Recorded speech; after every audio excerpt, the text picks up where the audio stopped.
Olá, o programa Mosaico de hoje tem a honra, a alegria de ter como convidado o jornalista Lúcio Brasileiro. Antes disso, vamos ao vídeo arte. Até já!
E aqui estamos com o nosso amigo Lúcio Brasileiro. Brasileiro, seja bem-vindo. Muito obrigado, estou em casa.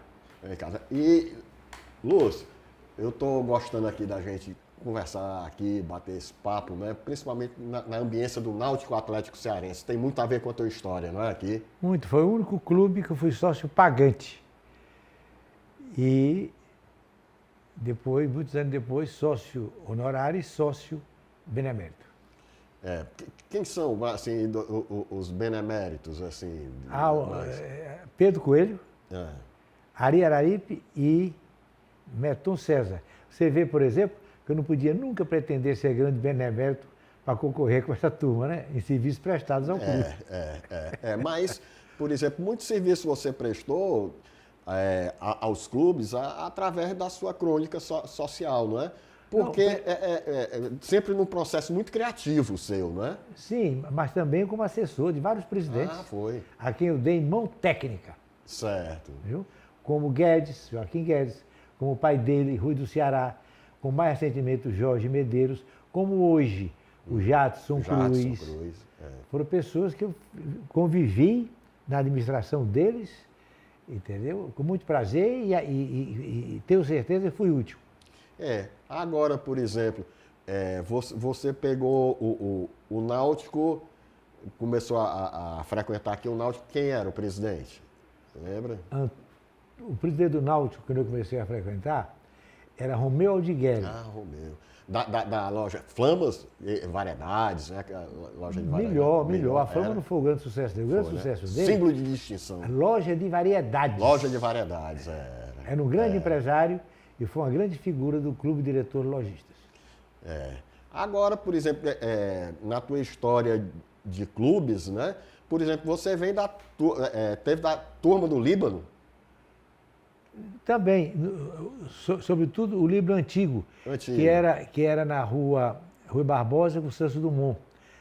Foi a minha primeira turma em Fortaleza, quando eu vim do internato em Baturité. Foi a turma do Líbano, com figuras notáveis, como, por exemplo, Dr. Régio Jucá, que não era só o grande médico que foi, o craque da medicina que foi, era também uma figura humana extraordinária.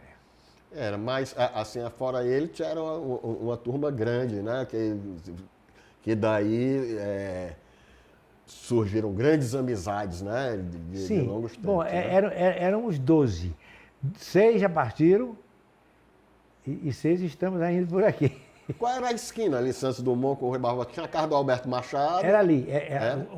Posteriormente, ali havia o clube antigo, o Clube Líbano antigo.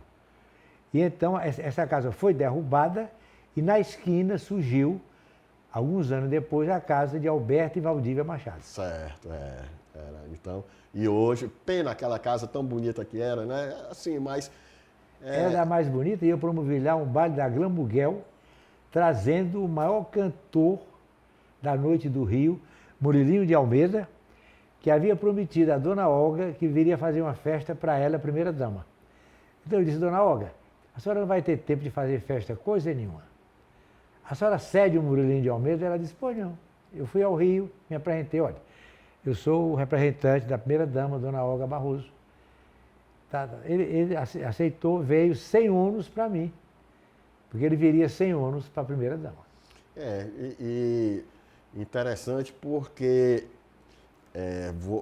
você era uma espécie também de facilitador, porque tinha muita abertura, né, na área assim, social, né? Você frequentou o Copacabana Palace, né? Sim, lá fiquei na história do Copacabana, porque lá tive um começo, tive um pega com o João Saldanha, que havia, na véspera, estreado como técnico da seleção brasileira. E ele tinha obtido uma vitória sobre o campeão mundial então, que era a Inglaterra. Sei. E eu fui transmitir o jogo para a PR9. Augusto Borges era o diretor da equipe, eu era o comentarista e o Nego Oliveira, depois foi ser professor no Maranhão, era o locutor. Transmitimos o jogo, tudo, direitinho, e de lá, no dia seguinte, eu fui ao Copacabana Palace de ver se pega com o Saldanha, entendeu? Que arrasou com Crata, arrasou com Sobral, entendeu? Naturalmente, saltou a linha. Ele estava muito traumatizado, não só pela vitória, bom, traumatizado aí está mal empregado. Ele estava fora do seu normal por causa da vitória da véspera com a Inglaterra, que era campeão mundial, que ele não mereceu, por sinal. E esse jogo marcou porque era a despedida do grande goleiro Gilmar. Sim. A despedida dele da seleção. Gilmar Neves dos Santos. Gilmar dos Santos Neves, né? Neves, Mas também porque nesse dia ele teve que levar a filha ao altar. Só que a filha era filha também da mulher com quem ele havia se separado em litígio. Então envolveu tudo isso. E umas verdades que eu disse a ele também foi. E ele era brabo, né? Pelo menos era tido, mas eu tenho a impressão que se tivesse havido as vias de fato, eu teria ganho. Era. Nunca deixei de ter essa impressão. Mas nesse jogo você foi como comentarista. Fiz o comentarista. E houve um detalhe que é único na minha carreira. O Augusto Borges resolveu transmitir também para a PR9 o Fla-Flu, que era a decisão do Campeonato Carioca. Sim. Então conseguiu o patrocínio pelo telefone, anunciante daqui, e nós fomos para o Maracanã. No Maracanã, Recife, por exemplo, Pernambuco e Bahia, ainda tem Rio Grande do Sul, tem um certo... Fica numa cabinezinha e tal. Mas o pessoal de Ceará, Pará, Amazônia, fica assim num paredão, sol, viu? Do mês de junho. Na vala comum. Um sol incrível, 400, 500. O sol não chegou. Aí o João Ramos quis falar com o Augusto, dizer que não adianta transmitir porque o sol não está chegando. Mas ninguém apareceu para ir avisar nós. Então foi o único programa que eu fiz na minha vida que deu traço. Isto é, 0 de Ibope. É chamado recorde negativo. Em silêncio, né? A transmissão, ninguém assistiu. É um assunto assim que tu é apaixonado, que é futebol, né? Sim. Principalmente seleção brasileira. A maior autoridade mundial em Copa do Mundo. Né? Não há ninguém que possa competir comigo. Eu sei todas as seleções do Brasil, jogo por jogo, desde 30. O trauma de 50. Uruguai não era uma seleção qualquer, não. Eu tinha 10 anos, assisti o jogo no rádiozinho, na calçada lá de casa, que morava na rua Gustavo Vileto. Hoje existe, até hoje está mantido uma espécie de, uma coluna de fumaça em torno disso. O pessoal que acha que o Brasil tinha o melhor time, não tinha. O time do Uruguai era um grande time. O Uruguai tinha 7 craques, o Brasil tinha 5. Tinha um capitão e tanto, o Abdul Varela. Abdul Varela. Agora, o grande craque mesmo nesse jogo não foi o Varela, foi o comando moral. Foi o Didi, o ponta-direita, que fez o gol da vitória. Entendeu?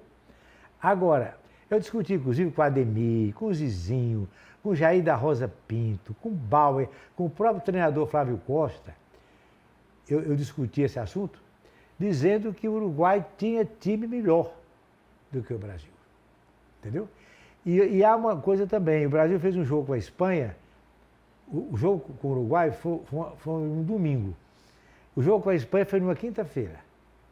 E nesse jogo com a Espanha, a delegação espanhola, a embaixada espanhola, fez uma reclamação junto à FIFA de que tinha havido uma sabotagem do cozinheiro da concentração da Espanha que botou barbitúrico. Então os jogadores espanhóis pareciam que estavam dormindo em campo. Inclusive o goleiro, Ramalhete, que era o maior goleiro da Copa. Então a FIFA nunca levou em consideração essa reclamação da Embaixada da Espanha no Rio de Janeiro. Na época a capital era o Rio de Janeiro. Pois bem, mas isso aí compromete muito, entendeu? Como, por exemplo, uma das raras vezes que eu tive com o Pelé, eu disse, Pelé, há um detalhe aí, rapaz. Você marcou 3 gols contra a França em 58. E onde é que estava o teu marcador, Pelé? Ele disse, estava na enfermaria o segundo tempo todinho. A França jogou com 10. Naquele tempo não havia substituição.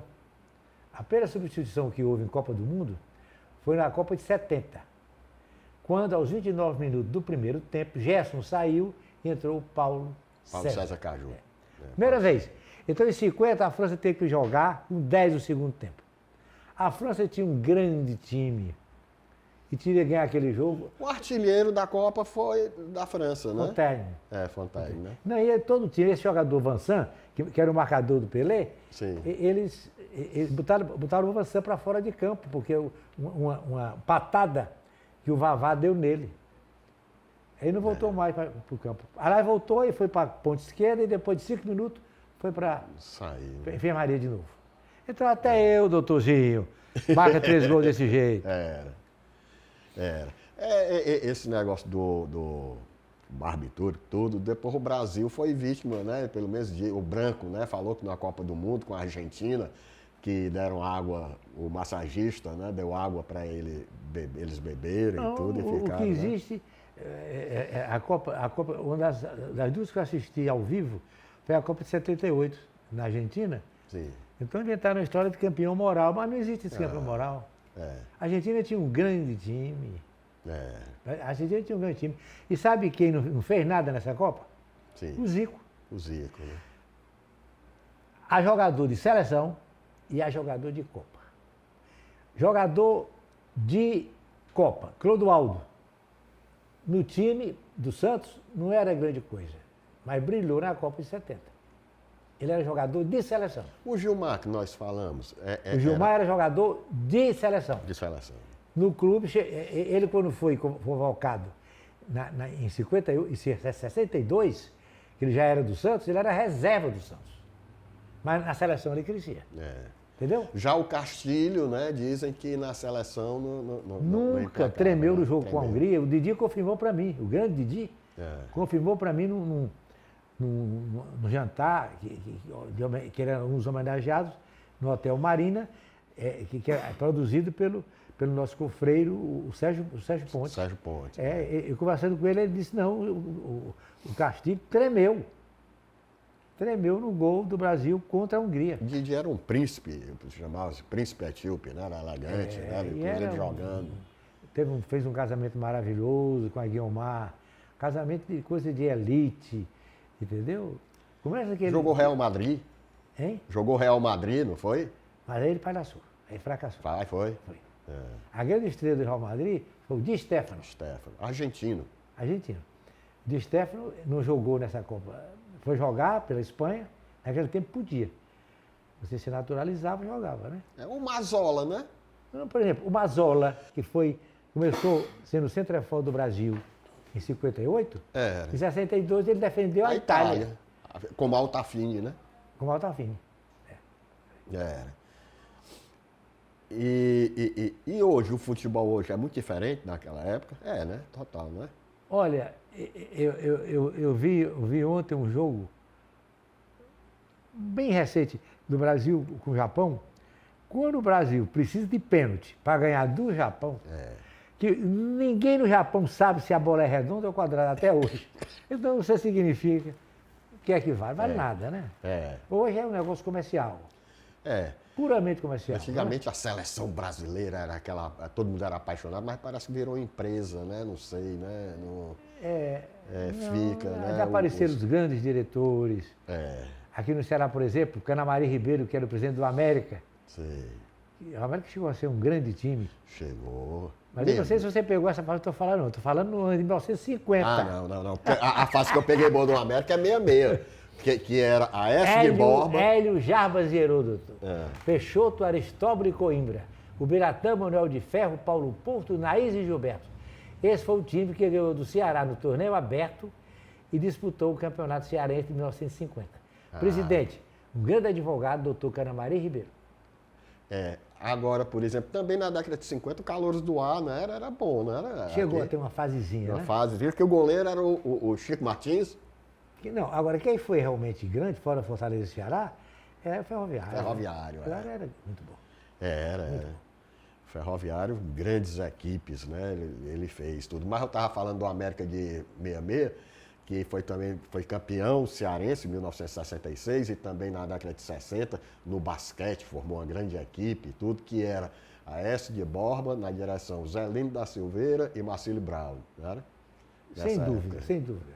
Era o América da do Manuel. Do Manuel, já. Mas o América que eu estou falando era o América, meu amigo, que tinha 5 quadras na aldeota, da rua Dom Luiz até a rua Canuto de Aguiar. Tudo aquilo era América. Eu jogava lá, porque eu morava na Dom Luiz. Eu jogava, não no América, eu jogava lá, racha, né?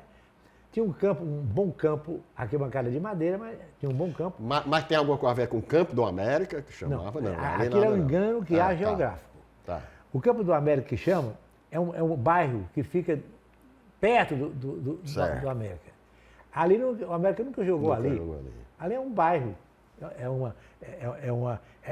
Acho que é um campo de barro, qualquer coisa assim, viu? E umas casas que cercam.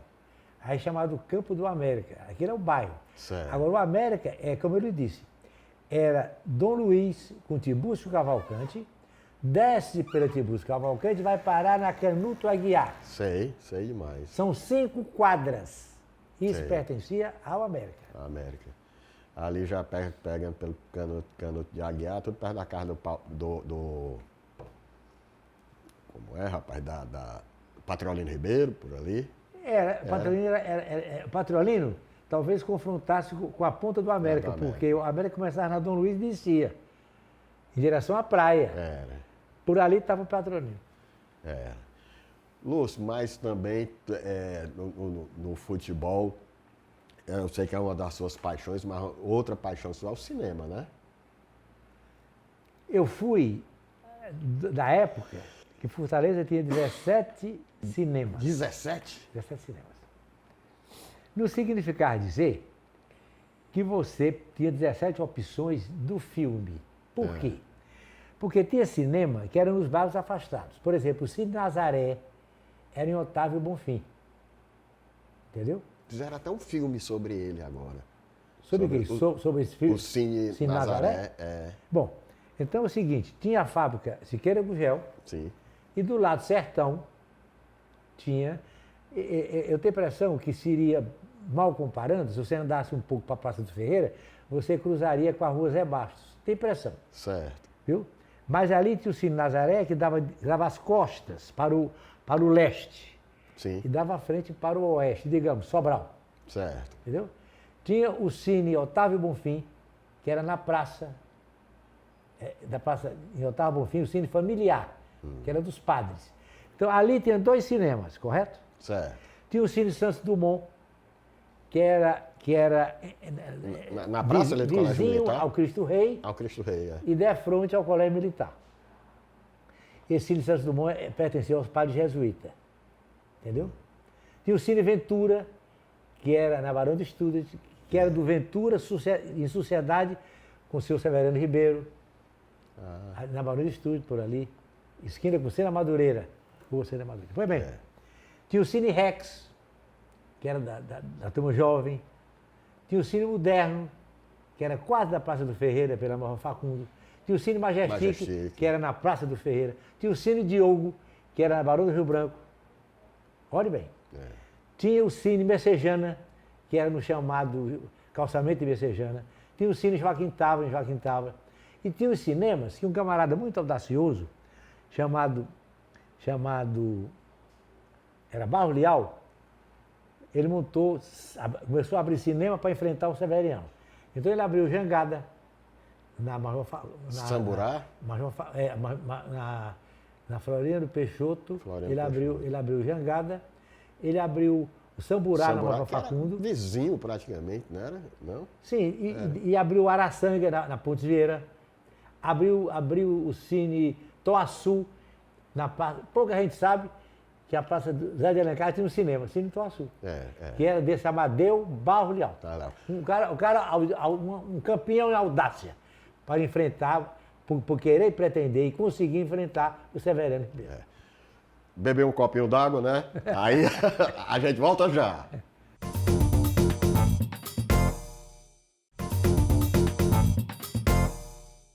E estamos de volta aqui com o Lúcio Brasileiro. Lúcio, estava falando negócio de cinema. 17 cinemas, porque o Amadeu Barro Leal fundou 5 cinemas. Sim. Inclusive o Cine Atapu, que era na Pontes Vieira. O prédio não existe hoje, era esquina com Pontes Vieira com Joaquim Távora. Era ali. Então, não era 17 opções, porque não tinha, na época, os ônibus não faziam essa cobertura até tarde. Então, os cinemas dos subúrbios eram 7h30 da noite. Você podia chegar lá às 7h30, mas não tinha onde para você voltar para o seu bairro. Sei. Então, na verdade, os cinemas chamados comerciais era o Diogo, o Moderno, o Majestic, depois entraram 2 do Amadeu, que era o Jangada, na Floriano Peixoto, e o Samburá, na Major Facundo, entendeu? E o Cine Rex, que era o cinema da Mocidade, aos domingos. Mas você não falou no São Luís, né? Não, aí vem depois. Vem depois, né? São Luís veio no dia 30... Demorou muito para ser construído, sim, né? Começou a ser construído no dia que o Diogo abriu, Sei. no dia 7 de setembro de 1940, no dia seguinte o seu Ribeiro começou a construir o Cine Diogo, que foi inaugurado 18 anos depois. Na inauguração, estava lá o doutor Paulo Sarazate, como estava o governador do dia, que era Flávio Marcílio, estava lá a primeira-dama, dona Albaniza, estava lá a dona Creuza, que era a rainha-mãe, que era a sogra. O doutor Paulo era o governador, mas estava em tratamento de saúde no Rio. Mas ele estava presente na inauguração. Ou então, se ele não estava, que eu não fui à inauguração, só fui ao jantar que houve depois. Então, se ele não foi, a dona Creuza, a sogra, e a dona Albaniza foram. Eu acho que eu cheguei a ver até um filme da inauguração de São Luís, teve um jantar na casa do... Raul Carneiro, né? Esse jantar eu fui. E coincidia com o aniversário da dona... Uma esposa do Raul Carneiro, da dona Ilka. Dona Ilka, né? É possível. Das maiores leis de todos os tempos do Ceará. Com Luiz Severiano Ribeiro, cinema é a maior diversão, não era aquele? Pois bem, mas quando ele foi fazer o discurso, ele disse assim, ele tinha na época 84 anos, ele disse, falaram muito da demora desse cinema que eu estou inaugurando hoje. Mas acontece que é bom que todos saibam. Inclusive um jornal, um amigo da família, apontou o pessoal do Povo. Ele apontou. Estava na primeira fila. A dona Bonita e a dona Creuza apontou. Inclusive, o jornal, muito amigo da família, chegou a me criticar muito duramente. Acontece que o cearense vai ficar sabendo que eu não estou dando cinema à minha terra, não. Eu estou dando o melhor cinema do Brasil. E foi, era mesmo. E era, né? Era. Belíssimo, né? Você vê, sabe, o nível de... Mas eu não fui à inauguração. É um patrimônio histórico nosso. Eu não fui à inauguração. Eu fui ao jantar na casa da dona Ilka e do Raul Carneiro. Lúcio, e o teu interesse, assim, por Casablanca, como é que surgiu? Engraçado, você já falou, sem querer, chegou perto. No dia 16 de julho de 1950, o Brasil perdeu o jogo para o Uruguai. O jogo terminou o primeiro tempo 0-0. No segundo tempo, logo no começo, o Friaça que era um perna de pau, era o ponta direita brasileiro, fez o gol brasileiro. O Uruguai reclamou que tinha sido impedimento, mas tudo leva a crer que foi legítimo o gol. Quando faltava 21 minutos para o jogo terminar, o Schiaffini empata. E quando faltava 11 para 12 minutos, o Didia faz o gol da vitória. O gol da vitória, eu apresentei o Barbosa na televisão e o Zizinho, e eles me deram quase razão. Qual foi a causa do gol? O Danilo marcava um grande jogador, o gajo chamado Júlio Pérez.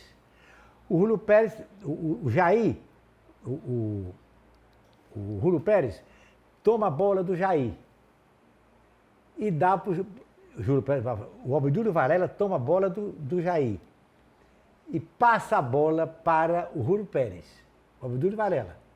O Júlio Pérez vai com a bola, quem marcava o Júlio Pérez era o Danilo. E o Bigode foi para cima dele e deixou o Didia solto. Aí o Júlio Pérez, pum, para o Didia correu e na metade do caminho, ele mesmo depois confessou, ele sentiu que o Bigode não ia pegar mais ele. Então ele fez o gol, foi 2-1. Crucificaram o Barbosa. O Brasil não teve condições, crucificaram porque ele pulou mal, né? Ele saiu para cortar a bola. Aí depois ele teve que voltar. Então ele voltou de cabeça rente com o gramado. Era para ter voltado com as mãos para cima, para evitar a bola, né? Mas o Uruguai faria logo depois outro gol. O Uruguai estava dominando o jogo, estraçalhou tudo, viu? E eu fui o único jornalista, acho que cearense, que entrevistou o Abdúlio Varela na casa dele, no Uruguai, uma casa modesta. Ele me serviu uma bebida que eu não bebia, um cinzano, um martini, viu? A mulher dele muito distinta, e ele contou que a história que ele fez pipi não é verdadeira, no jornal que ele disse, Brasil campeão do mundo. Jornal dos Esportes, nesse dia, o Brasil campeão do mundo. Ah, sim, eu estou contando por que é que eu fui do Casablanca. É porque quando terminou o jogo, eu caí no choro. Eu tinha 10 anos. A minha mãe, então, permitiu que eu fosse ao Moderno assistir Casablanca, que era impróprio até 10 anos. Eu tinha 10 anos incompletos. Aí um amigo meu foi comigo para assistir no Cine Moderno. Aí eu me apaixonei porque eu estava em trauma com a derrota do Brasil. Aí vem a questão da memória afetiva. Ninguém esperava, por causa desse jogo falsificado com a Espanha, 6-1, e 7-1 com a Suécia. Esse daí foi que, contra a Espanha, foi que surgiu a expressão aqui, olé, olé, foi, né? Fizeram música, a Tourada de Madrid. De Barro, né? Eu fui a Tourada de Madrid para pipum, pum, pum. Lá, larirari, larirari, para pipum, pum, pum. Quantas vezes você assistiu, assim, tem exatamente ou aproximadamente você assistiu Casablanca? Rapaz, eu fui à posse do Fernando César, um confreiro nosso do Ceará, que assumia a Secretaria de Imprensa do Sarney. Fernando César Mesquita. E na roda disseram, o presidente Sarney estava lá, prestigiando. Então disseram, é verdade que você assistiu o filme? Não, ele nem citou o nome, disse muitas vezes. Eu digo, não, eu assisti o filme 1080 vezes. Aí o Ricardo Boechat, que era do Globo, hoje falecido, botou no jornal que eu tinha assistido 500. Aí eu telefonei, olha Ricardo, você pode me chamar de mentiroso, agora você estipular quantas vezes eu assisti, tenha santa paciência. Foi 1080 mesmo. Eu vi de todas as maneiras, né? Então daí que vem, por exemplo, o Gart, né? Eu sei todo o filme, é um personagem, é um assassino que assassinou os Correios Alemães. Eu sei todo o filme de cor, em português e em inglês. Olha aí. E muita parte em francês também, sei. O Casablanca. Interessante. Rapaz, mas Lúcio, assim, eu conversando, assim contigo aqui, ouvindo, eu fico lembrando, acho que 2 grandes amigos em comum nossos. Edilmar Norões e Luiz Frota Carneiro. Sim, né? Sem dúvida. Todos os 2 meus irmãos. O Edilmar Norões, eu aponto o príncipe da imprensa cearense. Viu? E nunca trabalhamos juntos, a não ser uma pequena época no Jornal do Bonaparte, onde ele assinou uma coluna de clubes. E eu assinava a coluna social. Só esse período, um período pequeníssimo, porque o jornal durou 9 meses. Entendeu? Mas eu considero o Edilmar o príncipe da imprensa cearense. É. E eu sei que... Luiz Frota é irmão de todas as maneiras. Luiz Frota é uma sabedoria, assim, né? Eu gostava de conversar com ele, eu aprendia muito sobre visão de vida, né? Um grande sobralense. Grande sobralense. Viu? É um sobralense mesmo. Foi ele que conseguiu o título de cidadão de Sobral para o doutor Pascoal Barroso. O pessoal pensa que o doutor Pascoal era genro do Chico Monte. Nada disso. Foi o Luiz Frota que conseguiu, com 2 amigos dele, vereadores em Sobral, e eu fui para o doutor Pascoal assumir a cidadania de Sobral. Pascoal Barroso, um grande intelectual, Pascoal né? Barroso, Também, sim, né? grande intelectual. Atribui-se até que o termo sobralidade foi cunhado por ele. Deixa eu te contar uma história dele. Ele hospedou o neto do Mahatma Gandhi. E o cara era muito exigente, entendeu? E o doutor Pascoal morava, mesmo como governador, numa casa muito pequena. E a dona Olga teve que fazer umas passadeiras extra, porque o homem tinha que mudar de bata de meia em meia hora. Viu? Então, teve que haver passadeiras, engomadeiras extras. E o Pascoal chateou-se com aquelas engomadeiras no meio da sala. No dia seguinte, na hora do café, a dona Olga botou os abacaxis, o que tinha nosso de melhor de fruta. E na hora do leite, o neto do Manhattan disse: governador, eu só bebo leite de cabra. O Pascoal, que não aguentava mais o sujeito, disse: meu amigo, eu quero lhe dizer que no Ceará tem muito e acaba sem vergonha. Bom demais. Melhor inspirado. Foi o governador sem querer, ele era ministro, viu? E queria ser embaixador na Santa Sé. Aí foi ser governador. Ele queria perder. E pouca gente sabe que o Palácio da Abolição deve-se a ele, né? Porque... A dona Olga, né? A dona Olga A dona Olga que pediu ao Sérgio Bernardes para ele desenhar o palácio. Foi. Né? Mas, em compensação, o palácio não convence. Mas deve-se a dona Olga Barroso, uma grande primeira-dama. Grande, né? Entendeu? Uma grande primeira-dama. E disse que ela influenciava muito o Pascoal. O doutor Pascoal não deixava se influenciar por ninguém. Por ninguém. Entendeu? Ele resolvia tudo, era da cabeça dele. A dona Olga, eu fui, porque eu era ligado ao pessoal do Cassino do Ideal, e tinha ligação com o Jogo do Bicho. Então, eu fui pedir ao Ideal que permitisse que o jogo continuasse. Sim. Entendeu? E o Jogo do Bicho, o Pascoal proibiu. E a dona Olga, nós prometemos à dona Olga que ela conseguisse a liberação do Jogo do Bicho, que daria uma verba alta para o hospital infantil que ela estava construindo e sustentaria o hospital durante muito tempo. Ela topou, mas o Pascoal não abriu. Todo mundo dizendo que ela que mandava não. Beber um copinho d'água, né? Aí a gente volta já.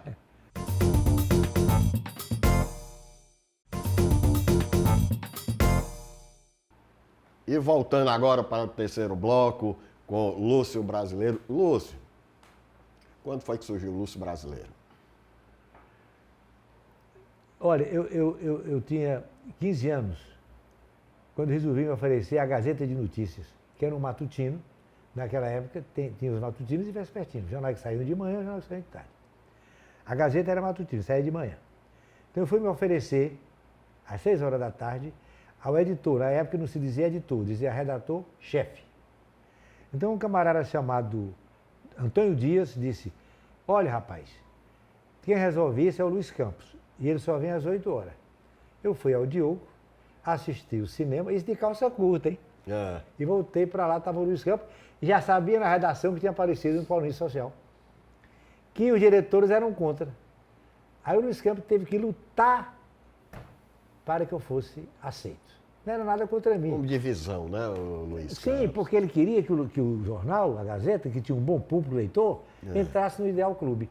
Para entrar no Ideal Clube, tinha que ter a coluna social. Certo. E aparece o Lúcio Brasileiro, passei. Aí então, na discussão lá, o Sancho depois meu patrão, Olavo Araújo, pai do Oswaldo, que foi do Povo, disseram: Luiz, nós somos contra, mas você vai resolver. Mas o vice-presidente Antônio Brasileiro tio-avô do Lúcio Alcântara. Conhecia Dona Marinha? Era Antônio Brasileiro e Dona Maria, a senhora dele? Não, eu digo já, Dona Dolores. Dona Dolores. Foi bem, grande figura, hein?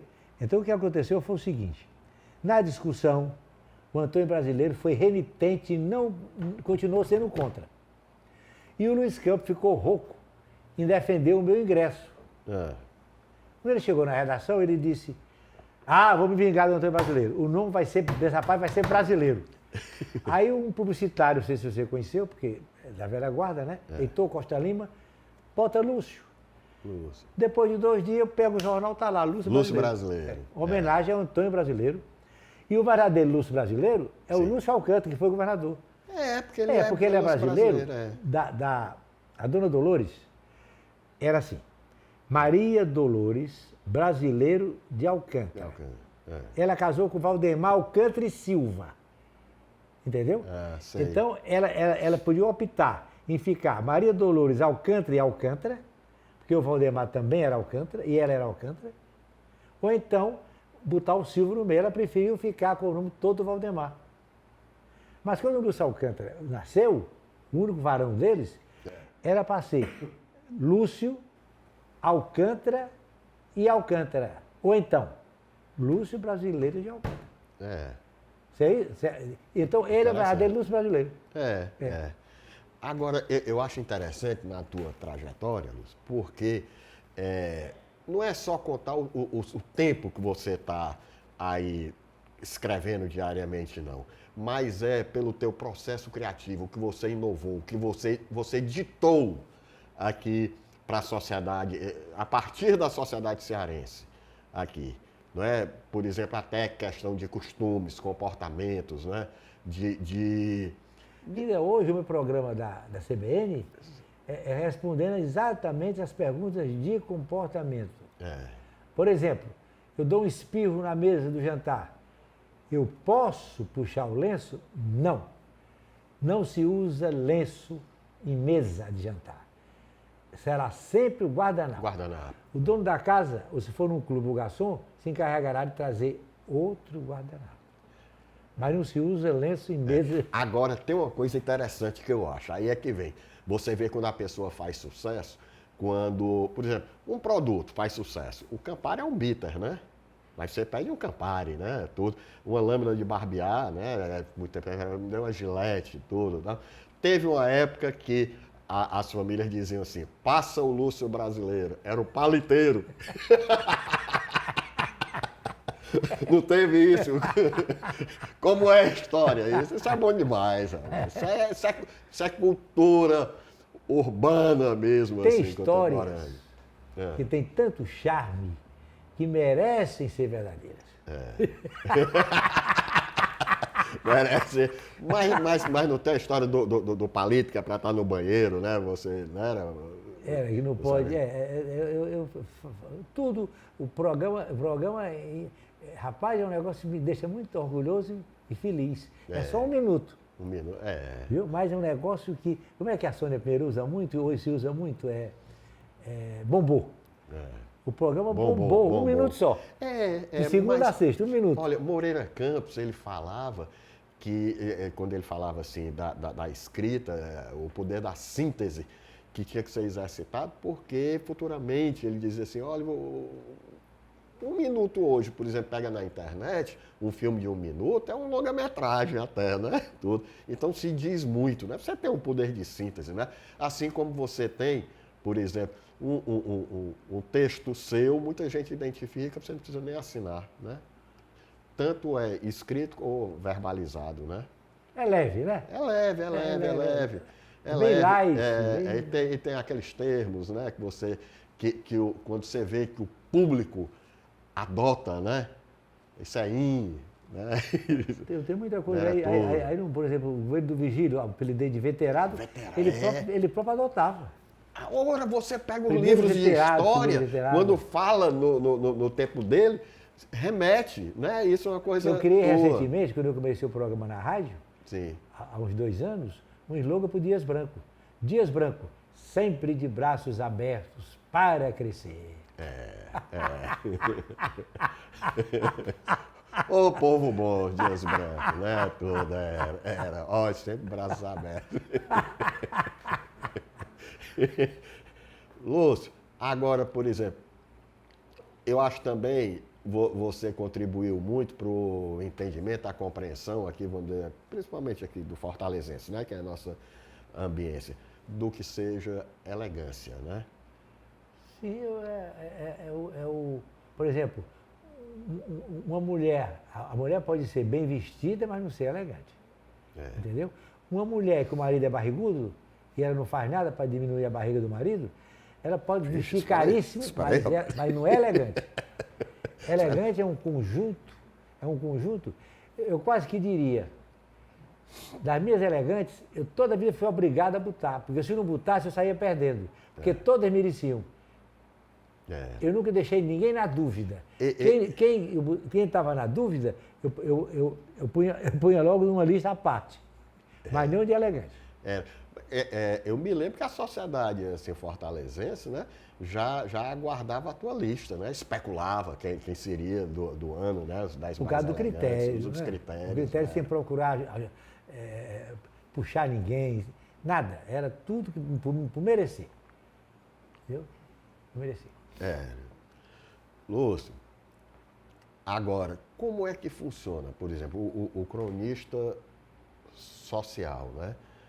Olha, você devia ter uma infinidade de convites, né? Muito requisitado. É difícil montar a agenda? Olha, eu não aceitava assim, porque, olhe bem, eu aceitava aqueles convites de pessoas que me mereciam e de pessoas, digamos assim, que tinham dignidade e um toque de finura, entendeu? Então, agora, havia convites que eu botava na lista dos duvidosos, que eu não ia. E hoje eu não moro mais em Fortaleza, né? Faz muitos anos, faz 30 e tantos anos, que eu deixei de morar em Fortaleza. Hoje eu moro, a conselho do meu mestre, Dr. Haroldo de Laçaba, eu moro numa praia e nunca venho a Fortaleza. Não venho a Fortaleza mais. Pô, rapaz, então agora eu fico mais honrado ainda por você ter vindo aqui para a gente bater esse papo aqui no Náutico. Muito prazer. Inclusive, eu comecei a sentir que as rodas me pesavam. Tem até uma música, que era a música lá da minha barraca, né? Deixa eu ver se eu consigo dizer só uma partezinha.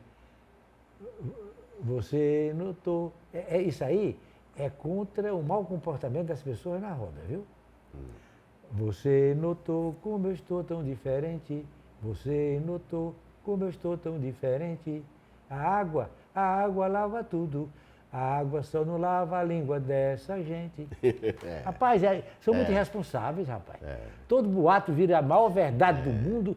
E aí eu não aguentava isso, eu não aguento isso até hoje. Eles sabem, lá no Cumbuco eles sabem. Falou mal, mesmo de uma pessoa que nem gosta, eu me levanto da mesa para casa. Eu tenho muita coisa para falar que não sei da vida alheia. Por que falar da vida alheia, né? Eu acho que o bom é falar de ideias, né? Falar de momentos, trazer coisas acontecimentos, né? Você, quando você chega e vai... Rapaz, você vai contar, eu não contei isso ainda não, nem vou contar talvez. Eu fui aplaudido no maior restaurante, os maiores de Lisboa. E no restaurante, era o que o Brasil, eu fico na mesa que o Brasil Suede ficava, naturalmente, quando ele era vivo, né? Então, eu estava cantarolando uma música, e o pessoal todo só tinha português na roda. Foi aplaudido de pé. A música é a música do Carnaval de 58. Vê como eu sou velho. Carnaval de 58, viu? Repara essa música. Lili, analfabeta, quando fala é uma tragédia. Mas em matéria de amor, minha gente, Lili é uma enciclopédia. Com X escreve chá, xadrez com CH, escreve general com J. Mas quando quer falar só de amor, Lili é poliglota. Carnaval de 1958. Bom demais. Aí te descobriram lá, né? Todo mundo aplaudiu, eu fui obrigado a repetir. E alguns deles vieram até a minha mesa e me dar os parabéns. Viu? Não tinha um brasileiro lá, tudo era português. Mas o bom é isso, né? Porque, por exemplo, você se manifesta, né, anonimamente e tudo, e se faz, a tua vocação, o teu talento, né, para isso. E Ibiza, como é? Lá, tu tem um costume, né? Ibiza, anual. o pessoal diz que a minha coluna fez Ibiza. Fez Ibiza em relação ao que eu digo de lá. Certo. Entendeu? Quer dizer, chamou a atenção, mas não é verdade. Ibiza já era famoso. Entendeu? Eu devo a um decorador já falecido chamado Carlos Moraes. Ele era, aliás, não era bem decorador, ele era tapeceiro, Carlinhos Moraes? É. Claro. Morreu há muito tempo. Foi, sei. Ele é que me chamou a atenção para não deixar de ir a Ibiza. Então eu fui a Ibiza no ano que o Brasil... Tá aí, essa Copa o Brasil merecia ganhar e perdeu. Foi a Copa de 82. 82. Para a Itália. A Itália, Paulo Rossi. E a seleção do Tele Santana. Embora o pessoal fale muito no Sócrates e no Zico, a grande figura dessa seleção chamou-se Falcão, o rei de Roma. Pois bem, então eu fui a Ibiza e adotei Ibiza. Ibiza é um paraíso. Ibiza é um negócio extraordinário. Todo mundo feliz. Agora, nesse negócio de inventário desse vírus, ninguém usou máscara, ninguém queria saber. As praias cheias de gente, as nórdicas em grande quantidade. É um negócio espetacular. Ibiza é uma das terras do mundo que ninguém fala mal de ninguém. Não existe isso lá. Isso aqui me pegou. E a discoteca, né? A discoteca. Agora está aumentando. Umas fecharam e tal. Qual é a música que te atrai mais? Assim? A música de discoteca. Eles contratam, inclusive, discotecários russos, que são considerados os melhores do mundo. Entendeu? Então a discoteca é o charme. E as praias de dia e as discotecas à noite. Mas lá quer dizer, é um paraíso. Tem alguma coisa aqui que possa se aprender com Ibiza, já que a gente tem uma visão muito grande para turismo? Nem na Bahia. De jeito nenhum. Lá é uma coisa muito especial. Mas agora eu estou indo a outra ilha, que é Formentera. Formentera é 20 minutos de barco de Ibiza. Vai ser a Ibiza do futuro. Viu? Mas as Ilhas Baleares são todas um encanto. Agora é preciso você ver que Palma de Mallorca tem 600 mil habitantes. Ibiza tem 60. Então no inverno você sente uma tristeza muito grande em Ibiza. Agora está o máximo, porque é verão. Mas você ir a Ibiza em dezembro, janeiro, você não deve nem pensar em ir. Entendeu? Já Palma não. Palma não tem essa defasagem. Palma é um turismo classudo. Lúcio, e planos para esse jovem de 83, né? 83? Esse jovem de 83. Não tenho. Agora, você saber que eu ganhei de amigos um blog. Então esse blog é a primeira coisa que eu tenho com liberdade total. Entendeu? Total. Então esse blog está muito bom, está indo muito bem, viu? É de segunda a sexta. E a CBN, do povo, que eu estou lá de segunda. Não, a CBN é que é de sexta, o blog é todo dia, incluindo domingo e sábado. Viu? E eu estava numa festa de Jornal do Povo, lá nesse centro que o Cid Gomes fez, essa beleza centro de eventos. Né? Eu estava com alguns amigos e ele me chamou para tirar uma foto. Então disseram assim, doutor, seu emprego na CBN está garantido. Quando o patrão chama para tirar foto...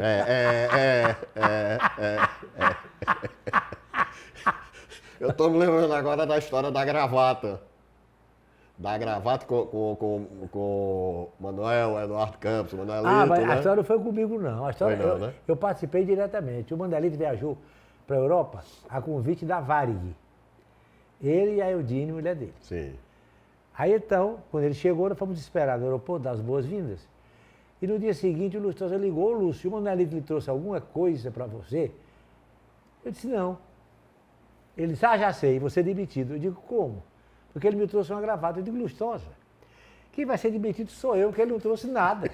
Agora ele trouxe uma gravata para você, e você acha que vai ser demitido por isso?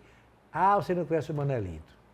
Ele me trouxe a gravata Para quando ele botar para fora, ele vai dizer assim, e para não dizer que foi caso pessoal, eu até trouxe uma gravata. Esse é Lúcio Brasileiro! Você transformar o presente numa gravata em um castigo, é de lascar, né? Mas o Lustosa era assim, viu? Era.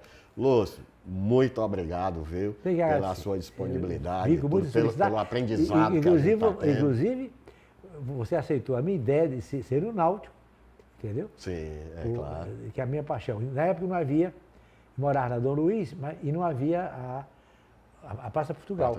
Então ninguém podia descer assim diretamente, não. Vinha pelo Oswaldo Cruz e vinha para o Náutico. Isso em 53, 54, 55. Então, estar aqui é sempre uma coisa, para mim, que marca, viu?